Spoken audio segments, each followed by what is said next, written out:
Okay, so now we made it to the next section, 4.3, where we're going to be talking about encapsulation, one of the four principles of OOP, object-oriented programming. So let's get into it.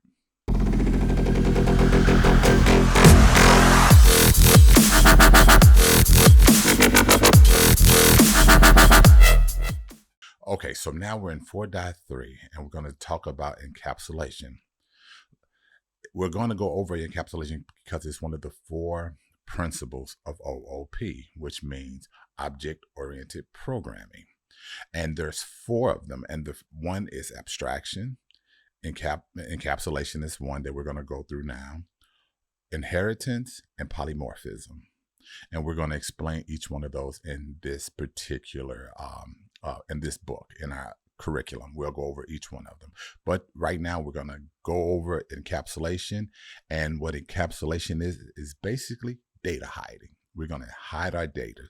Remember I said, remember get and set. Get and set. We're going to create getters and setters methods. And we're getting ready to hop into the curriculum and show you. So here, 4.3, encapsulation. Our discussion of classes and objects is integral to us using object-oriented programming. Object-oriented programming stands on four pillars: abstraction, encapsulation, inheritance, and polymorphism. 4.3.1. Encapsulation.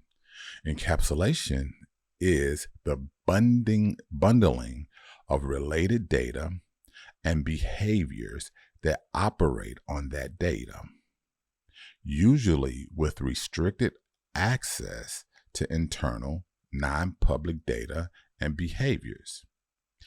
In object-oriented programming, classes and objects allow us to encapsulate or isolate data and behavior to only the parts of our program to which they are relevant.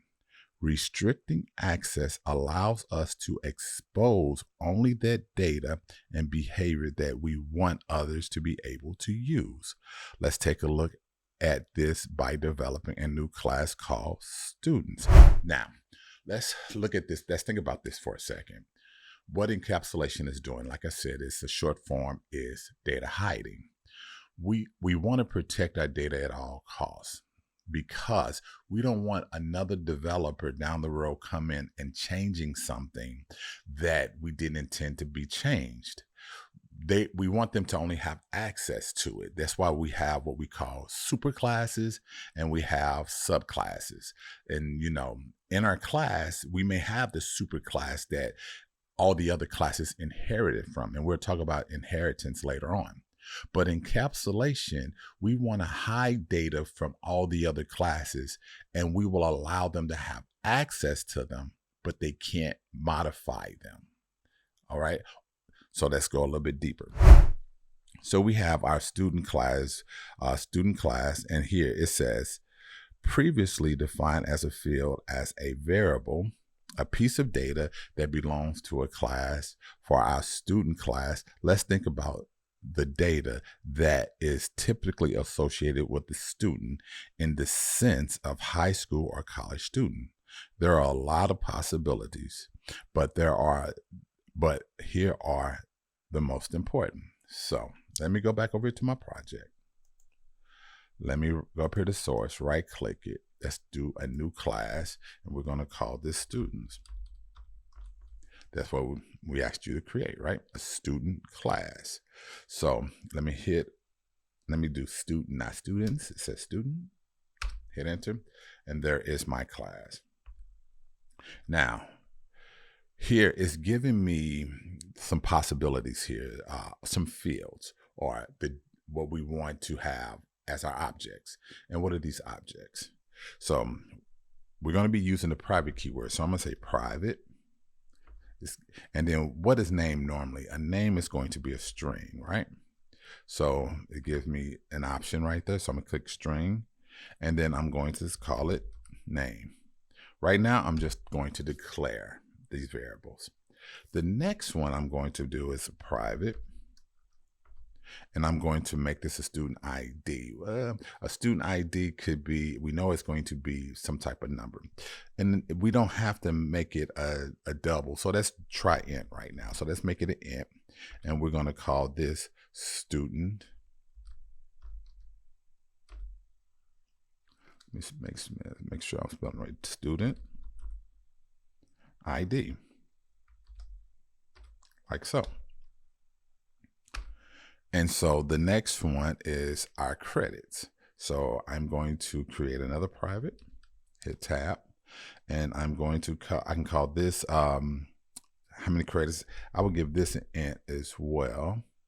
And let me spell student right. You see it's doing some spell check for me, which is cool, and IntelliJ. And then I'm going to number of credits.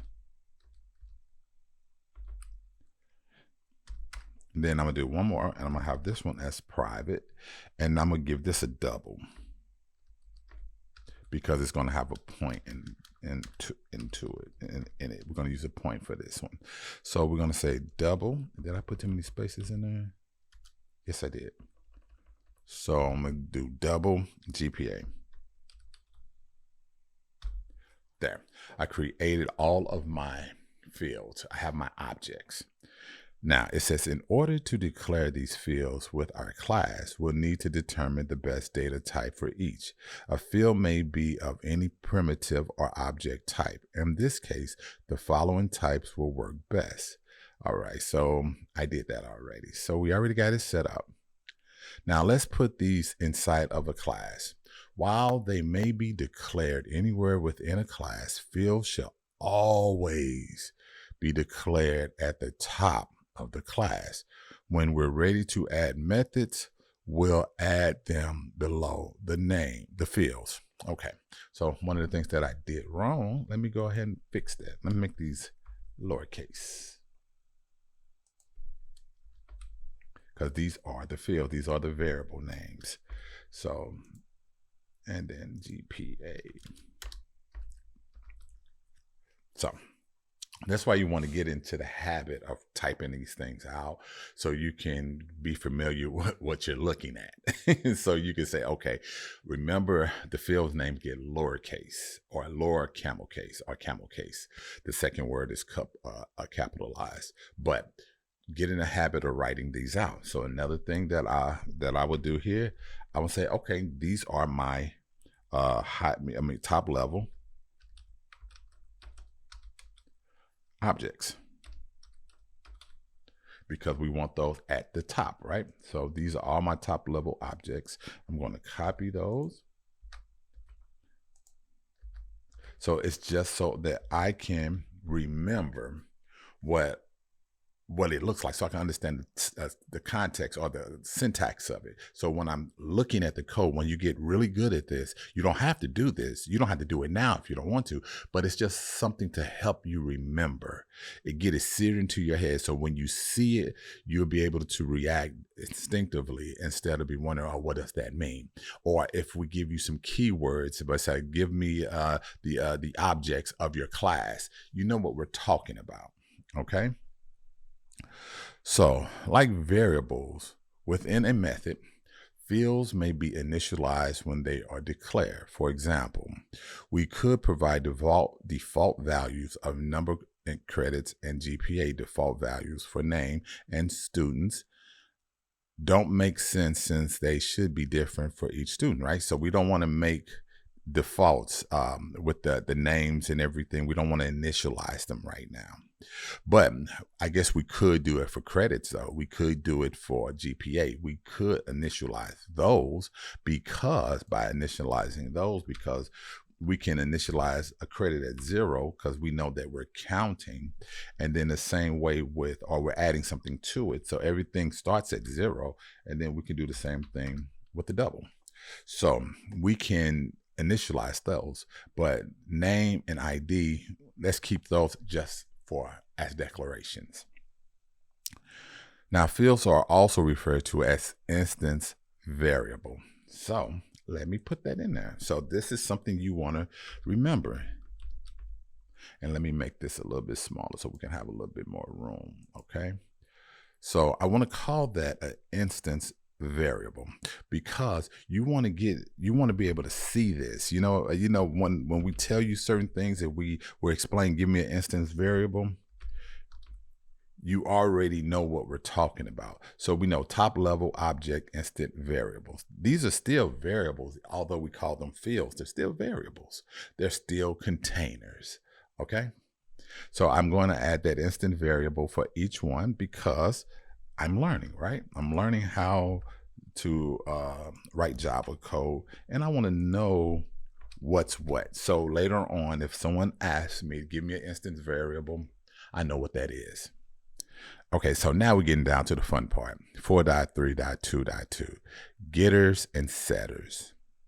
As declared, our 4 fields are packaged private, which means that they can be read or changed by any code with the same package.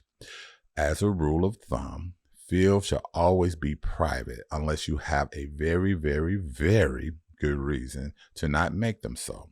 So let's make our fields private, which we already did that. You knew that, right? In order to provide access to private fields, we need getters and setters methods. Getters and setters do what you might guess, get and set given field. If we make the getter and or setter method for a given property public, then others will be able to access or modify fields in that way. Here is a getter-setter pair for a name. You can imagine how the others will be written. Well, the cool thing about IntelliJ, we'll show you that later on. Whenever you create these fields, there's a little click on something, and then it'll create all your getters and setters for all of your fields automatically for you, so you don't have to type all of this stuff out. But for demonstration purposes and learning, we want to do that.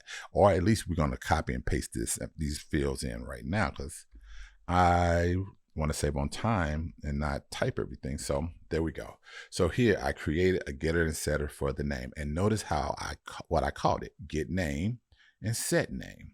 Now understand these are methods. How do I know it's a method? Because of the parentheses. Now understand methods and constructors. A constructor is a special kind of method. Here we have a method where we have get name has a return, where over here get name doesn't. And notice how I have an A in front of name, so I don't have to worry about shadowing by putting that A in front of it. And it explains right here why we do that. So note, prefixing an A parameter that is intended to set an instance variable with an A is a relatively common convention, and one that we'll adopt to avoid shadowing and having to use this in our setters. You can think of the A as denoting the argument version of the variable. So I was saving it for here. I explained that we don't have to use the this when we give the particular variable a different name. You're using the this because you're shadowing the top level variable or the top level object. But because we put that A in front of it and we camel cased it, it's a totally different variable. And you notice all I did was initialize them. So return name, and here we got the name and we're assigning it to a name. So here we go. We have it inside of here, inside of our parameter. It's a string, a name. It's a variable. So therefore, I don't have to put the string in front of it because it's already been declared as in my parameter. Note, I already read that. Let's go down. An astute question to ask at this point would be, why make the fields private if you're just going to allow people to get and set them anyway? Good question, right? Great question. There are a lot of reasons to use getters and setters to control access. Here are just a few. 1. Sometimes you'll want to implement behavior that happens every time a field is accessed. Get or change set. Let's say that again. Let me read it again. Sometimes you'll want to implement behavior that happens every time a field is accessed. So if I want to get access to that field, I want to get, that's a verb. I'm doing something. There's an action. I want to get access to it. Or if I want to change something in that field, I can set. I can put it in that set method if I want to change something. But notice my original is not affected. My original objects, my original instant variables are not affected. So if someone comes along and creates another class that needs to have access to my student class, they will get the original information, and then they can customize. It's just like when you go out and let's say you bought your house, and inside your house you want to customize some of your rooms. Well, when you bought the house, the house might be white paint. It just might be just white paint throughout the whole house. And so now you want to change the colors of each room to set the mood for each room, and you have that option.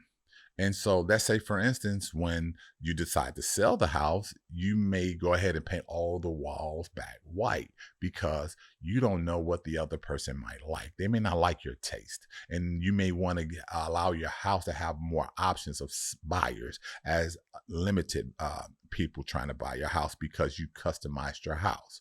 So this is what we mean by data hiding, encapsulation. It gives the other developers that's developing other class that want to use your class, your student class in this example, able to make changes to it to customize it to their class where they still get all the original information. All right. Makes it flexible, basically. So here, too, you can perform a validation within a setter. For example, we might want to ensure that a student name contains only certain characters or that the student ID is positive. 3, you can use different access modifiers on getters and setters for the same field. Based on desired usage, for example, you might want to allow anyone to be able to read the value of a field, but only classes within the same package to modify it. You could do this with a public getter and a package private setter, but not as a field without getters and setters, which could only be public to everyone or package private to anyone. As an example here of reasons too, let's take a short detour to look at the temperature class. A valid temperature can only be so low, absolute 0. So we wouldn't want to allow somebody to set an invalid value and set Fahrenheit. We print out if an invalid value is provided. So let's look at this. So we have our class temperature. We have our instance variable right here, and we know we want it to be a double because it's going to have a point. Public double get Fahrenheit. We want to get access to it, so we return Fahrenheit. And then down here, we have the public void set Fahrenheit. And so here we have the double. We create the variable called a Fahrenheit. Instead of just making it Fahrenheit, we put a Fahrenheit. It's a different variable. Now we have double absolute 0 Fahrenheit, and we want to assign it -459.67. If a Fahrenheit is less than, because that's the default, that's the check right here. We don't want anything less than that. We want to print out value is below absolute 0. And then Fahrenheit, a Fahrenheit is now have access or assigned to Fahrenheit now. Okay. Play around with that later on after you get through this chapter. Note, when writing getters and setters, the convention for a field name field is to name them get field and set field. This is more than just a convention. At some libraries, you will expect names to be of this format and won't work as desired if you don't follow the convention. So remember, there's a convention that we want you to follow in this programming language. That means it's a standard that we all follow. There's no one island right here, because it doesn't make sense for me to customize everything in my code and then someone else comes along and don't understand what I wrote because I'm using different standard. But if we all have the same standard, we all can fix each other's code and we can work together in tandem. So here we go, 4.3.2.3, properties. A property in Java is a characteristic that users can set. Our student class had properties name, student ID, number of credits, and GPA, while our temperature class had only one property, Fahrenheit. Most often, properties will be fields that have public setters, though they need not have a corresponding field. Let's look at the example of a property that doesn't directly correspond to a field. If we want to add Celsius property to the Fahrenheit class above, we might do it as follows. Here's the example. As you can see inside of my setter, I'm adding Celsius to it. Now, since there's a link between Fahrenheit and Celsius, we want to make sure that when one is updated, so is the other. In this case, we only store one field value, Fahrenheit, and make the appropriate calculations when getting or setting the Celsius property. So here, we only have one field, which is the Fahrenheit. But then when we decide we want to add Celsius to it because we have that formula, we only have to do it in the setter because we're setting it, right? So we're making our changes in the setter, and that's where we're adding things to it. We're modifying in our setting, in our setter. Remember, our getter is to get access, okay? Now, there are slight variations among Java developers when it comes to colloquial usage. I hope I read that right. Colloquial usage of the term property. People sometimes define the term in a slightly more specific or narrow way to mean a private field with public getters and setters. Just another way of saying it. Using properties, getters and setters and fields, we can encapsulate the information we need in our student class. Now, one of the things that I want you to do is, as you go through and as you're learning, and I'm going to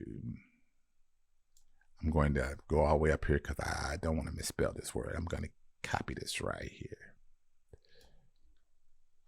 And I'm going to come down here and I'm going to paste that in. So I want to be able to identify when I'm using encapsulation. And later on, when we get into inheritance and when we get into polymorphism, we're going to comment out when we're actually using that particular principle. And so you can be able to identify it later on when you're looking at code that you didn't write. You can say, okay, this is encapsulation.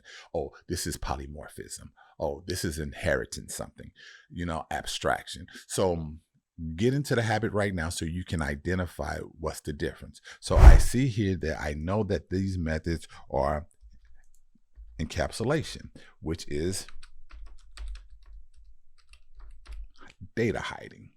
And so encapsulation, data hiding. So my data is being protected, and get familiar with looking at the syntax here. The more you look at the syntax, and you'll be able to identify it without having to write any comments to remind you that this is it. This is just a tool. This is just something to teach you and help you to remember how all of this is working, so it can stick in your head, because we want to give you every opportunity so you can move through the curriculum a lot faster.